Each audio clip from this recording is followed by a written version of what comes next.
Kung in-skip mo na yung ibang Poco M8 Pro 5G videos dahil pakiramdam mo pare-pareho lang ang sinasabi, huwag mo munang i-skip to. Kasi imbis na ulitin natin ang specs, pag-usapan natin kung ano talaga ang nagbago kumpara sa Poco M7 Pro 5G. At kung may dahilan ba para mag-upgrade o mas okay pang magstay ka kung anong meron ka ngayon. Late man tayo sa content, advantage natin yon dahil mas malinaw na ngayon kung alin ang real upgrade at alin ang marketing lang.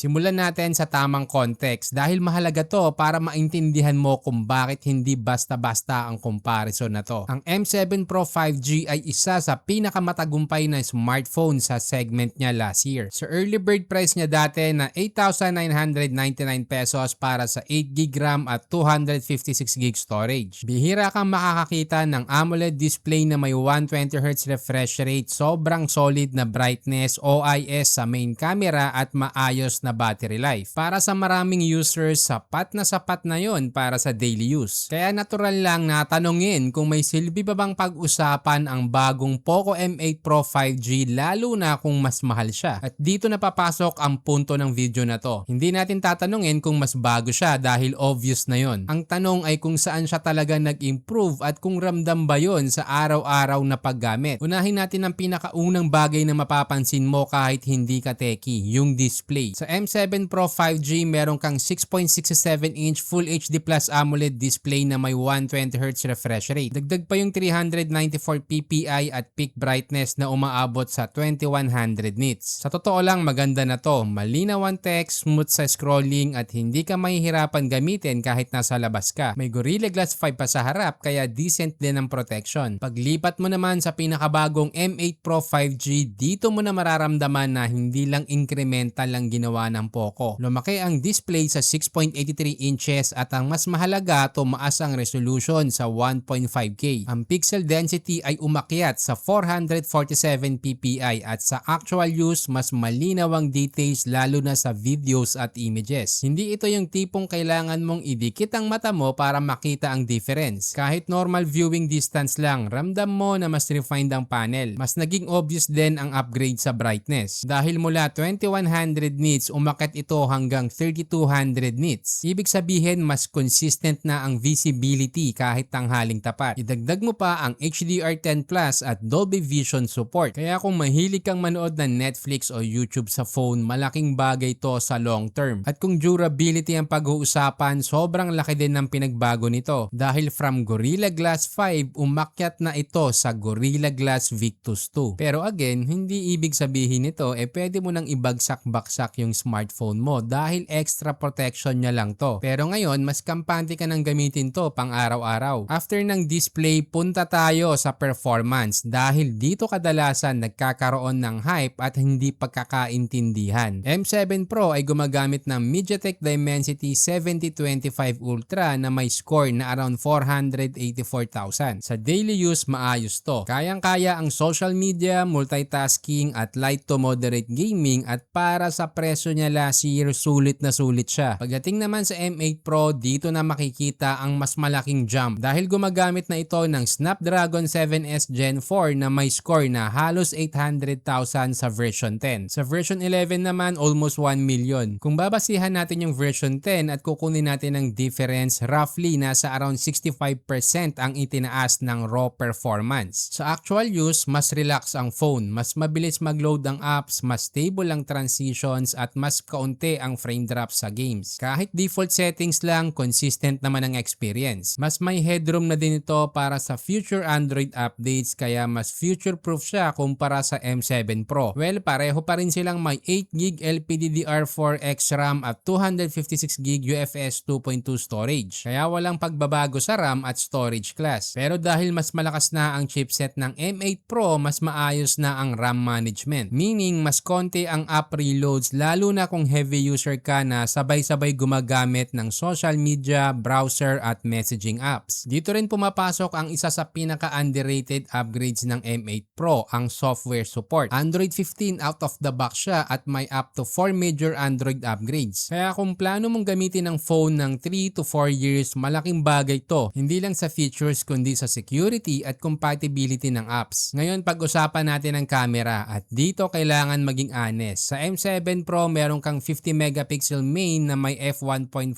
aperture at OIS. Kasama ang 2 megapixel depth sensor at 20 megapixel front camera. Well, sa tamang ilaw maganda ang shots, stable ang videos dahil sa OIS at reliable naman ang kulay. Hindi ito pang flagship photography pero okay na siya para sa daily use. Sa M8 Pro naman nananatili ang 50 megapixel main pero gumagamit na ng mas bagong Light Fusion 800 sensor na may f1.6 aperture at OIS pa rin. At sa wakas, dinagdagan na din ulit nila ng 8 megapixel ultra wide na nawala sa M7 Pro. Sa harap umakyat na sa 32 megapixel ang selfie camera. Ang mahalaga din dito ay hindi lang megapixel, mas consistent na din ang processing ng M8 Pro. Mas controlled ang highlight at mas usable ang shots kahit hindi ka na mag-effort mag-tweak ng settings. Ang ultra-wide camera naman niya ay hindi best in class pero malaking bonus na siya para sa mga travel at group shots mo. Sa battery naman ang isa sa pinakaramdam na upgrade sa pang-araw-araw dahil ang M8 Pro ay umakyat ang battery sa 6,500 mAh. At real talk, hindi ito maliit na dagdag. Malaki ang epekto nito sa endurance. Kaya ngayon mas bagay na to sa mga heavy user. At eto pa ang matindi, ang charging ay umabot na sa 100 watts hypercharge na sobrang bilis kumpara sa M7 Pro. May 22 watts wired reverse charging pa kaya pwede kang mag-charge ng ibang devices. Sa features may improvements din. Ang M7 Pro kasi ay may IP64 dust and splash resistance at dual stereo speakers which is sobrang solid na din para sa price niya. Sa M8 Pro naman umakyat na sa IP69 dust and water resistance. Ibig sabihin mas confident ka na sa ulan, accidental splashes at daily wear. Dual speakers pa rin pero mas refined ang tuning. Ngayon pag-usapan natin ang presyo dahil dito talaga nagkakatalo. Ang Poco M7 Pro ay nag-launch sa early bird price na 8,999